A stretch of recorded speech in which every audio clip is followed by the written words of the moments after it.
Bharat England మధ్య T20 సిరీస్కు తెరలేవబోతోంది. 5 మ్యాచ్ల సిరీస్లో తొలి మ్యాచ్కు కోల్కతా ఆతిథ్యం ఇవ్వబోతోంది. 2 బలమైన జట్ల మధ్య పోటీ కావడంతో హోరాహోరీ పోరు ఖాయమని అభిమానులు ఫిక్స్ అయిపోతున్నారు.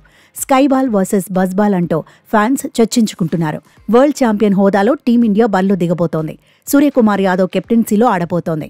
స్వదేశంలో ఆడటం భారత జట్టుకు అడ్వాంటేజ్. అయితే ఇంగ్లాండ్ను తక్కువ చేసి చూడలేం. టెస్ట్లను వైట్ బాల్ ఫార్మాట్లో ఆడేస్తున్న జట్టు అది. టీ20లో బట్లర్ సేన స్ట్రాంగ్ అనడంలో డౌట్ లేదు. బట్లర్ కోచ్ మెకల్లమ్ కాంబినేషన్ ఎలా ఉంటుందనే చర్చ ఉంది. టీ20 వరల్డ్ కప్ విజయం తర్వాత పొట్టి ఫార్మాట్ నుంచి రోహిత్ తప్పుకున్నాడు.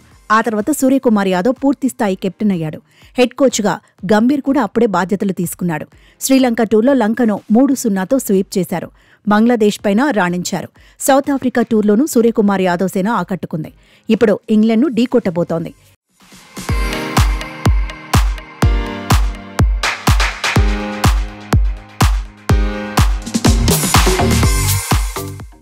ఇంగ్లాండ్తో తొలి మ్యాచ్లో షమీపై అందరి ఫోకస్ పడబోతోంది. ఎందుకంటే గ్యాప్ తర్వాత అంతర్జాతీయ క్రికెట్ను సీనియర్ బౌలర్ ఆడబోతున్నాడు. చివరిగా గత వన్డే వరల్డ్ కప్లోని షమీ బరిలో దిగాడు.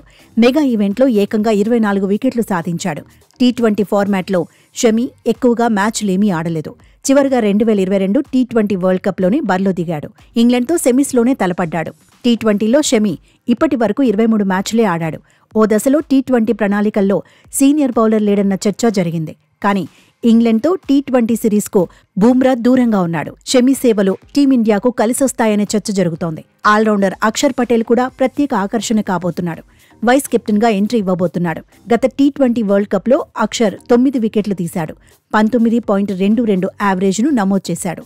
సౌత్ ఆఫ్రికాతో ఫైనల్లో బ్యాటర్గా 31 బంతుల్లో 47 పరుగులు చేశాడు.